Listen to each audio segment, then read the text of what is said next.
Hi hello வணக்கம் and welcome to our channel சிக்கு கோலம் பை டிபி. இன்றைக்கி நம்ம இந்த வீடியோவில் என்ன பார்க்க போகிறோம் அப்படின்னு பார்த்தீங்கன்னா, மார்கழி சீரீஸோட டே 9க்கான கோலம் தான் இது ஒரு 14 புள்ளி கோலம். இதுக்கு புள்ளி எப்படி வைக்கிறதுன்னு ஃபஸ்ட்டு பார்த்துட்டு அதுக்கப்புறமேட்டு இன்றைக்கிக்கான பாசிட்டிவ் அண்ட் ஃபீல் குட் ஸ்டோரிக்குள்ளே போகலாமா? ஃபஸ்ட்டு 14 புள்ளியை நான் வச்சுருக்க மாதிரி 2 வரிசைக்கு வச்சுக்கோங்க. அதுக்கப்புறமேட்டு 2 சைடுமே ஒவ்வொரு புள்ளி கம்மி பண்ணிகிட்டே வாங்க. 2 டாட்ஸில் நிறுத்திடுங்க. இந்த மாதிரி 2 சைடும் வச்சதுக்கப்புறமேட்டு நான் இப்போ போட ஆரம்பித்த மாதிரியே கோலத்தை ஸ்டார்ட் பண்ணுங்கள். கோலம் போட நமக்கு இன்னும் 4 மினிட்ஸ் இருக்குது. கோலம் போட்டுகிட்டே நம்ம இன்றைக்கிக்கான ஸ்டோரியை பேச ஆரம்பிக்கலாமா? ரொம்ப வருஷத்துக்கு முன்னாடி ஒரு அழகான சின்ன ஊர் இருந்தது. அந்த ஊரில் எப்போவுமே வாரம் சந்தை நடக்குமாம்மா. இன்றைக்கி தான் நம்ம ஷாப்பிங் அப்படின்னா ஆன்லைன் மால் அந்த மாதிரி நிறைய அப்டேட் ஆகிட்டோம். பட் பழைய காலத்தில் சந்தை தான் போடுவாங்க. அதில் போய் தான் நிறைய திங்ஸ் பர்ச்சேஸ் பண்ணுவாங்க. ஸோ அப்படி இருக்கும்போது வார சந்தைகள் நடக்கும்போது பார்த்திங்கன்னா நிறைய மக்கள் அந்த இடத்துல கூடுவாங்க. ஸோ அங்கே விளையாடுறதுக்கான நிறைய விஷயங்களும் இருக்கும். ஸோ கூட்டமாக நிறைய குட்டீஸ் அந்த சந்தைக்கு விளையாடுறதுக்காக போகிறாங்க.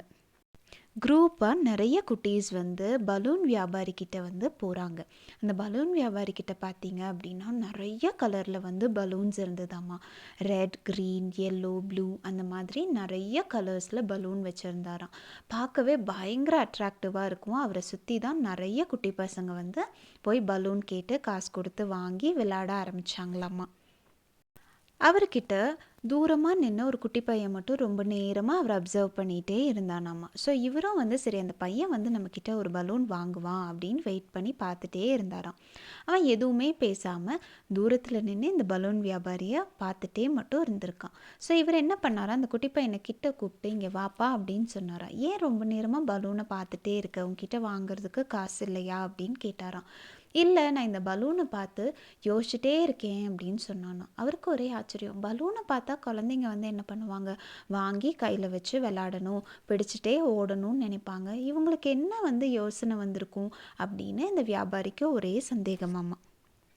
வியாபாரி அந்த குட்டி பையன்கிட்ட அப்படியே பேச்சு கொடுத்து, உனக்கு என்னப்பா யோசனை, பலூனை பார்த்தா என்ன யோசிக்கிற அப்படின்னு என்கிட்ட சொல்லு அப்படின்னு கேட்டாராம். அந்த குட்டி பையன் அந்த தாத்தாவை முட்டி போட சொல்லி அவனோட ஹைட்டுக்கு வர சொல்லிட்டு, இந்த பலூன் பறக்குமா அப்படின்னு கேட்டானாம். ஆமாப்பா பறக்கும் அப்படின்னு சொன்னாராம். அந்த பச்சை கலர் பலூனும் பறக்குமா அப்படின்னு கேட்டானாம். ஆமாம் பறக்கும் அப்படின்னு சொன்னாராம். அப்போ இந்த மஞ்சள் கலர் பலூன் அப்படின்னு கேட்கும்போது, ஆமாப்பா பறக்கும். அப்போ இந்த நீல கலர் பலூனும் பறக்குமா தாத்தா அப்படின்னு கேட்டிருக்கான். ஆமாப்பா பலூன் பறக்கும் அப்படின்னு. அப்போ கருப்பு கலர் பலூனும் பறக்குமா தாத்தா அப்படின்னு கேட்ட உடனே தான் அந்த பையனோட மனசில் என்ன சந்தேகம் இருந்ததுன்னு அந்த வியாபாரிக்கு லேசாக புரிய ஆரம்பிச்சுதாம்மா. அப்போ முகத்தில் ஒரு சின்ன புன்னகையோட அந்த தாத்தா சொன்னாராம்மா, இல்லைப்பா வெளி தோற்றத்தை வச்சு பலூன் பறக்குதுன்னு நீ நினச்சிக்கவே கூடாது. அதோட உள்ளே இருக்கக்கூடிய அந்த காற்று தான் அதை ரொம்ப உயரத்துக்கு பறக்க செய்யுது. அதே போல் தான் மனுஷங்க வாழ்க்கையும். நம்ம வெளி தோற்றத்தை வச்சு யாரையும் ஜட்ஜ் பண்ணக்கூடாது. எல்லாருக்கும் உள்ள தனித்துவமான சில டேலண்ட் இருக்கும். அதுதான் நம்மளை என்றைக்குமே வாழ்க்கையில் மேலே மேலே உயர்த்தி கொண்டு போகும்.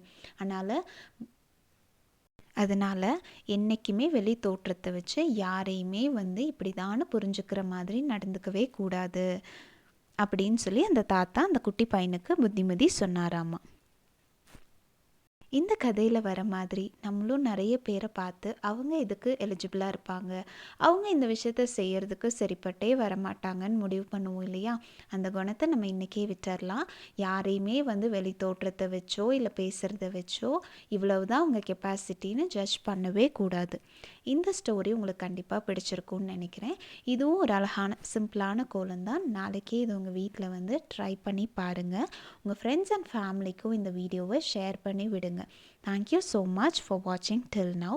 Please do like, share, comment and subscribe to our channel. உங்களோட சின்ன thumbs up எங்களுக்கு ஒரு பெரிய மோட்டிவேஷனாக இருக்கும். நாளைக்கு வீடியோ போடுறதுக்கான ஒரு பாசிட்டிவ் நோட்டாக இருக்கும். Thank you so much.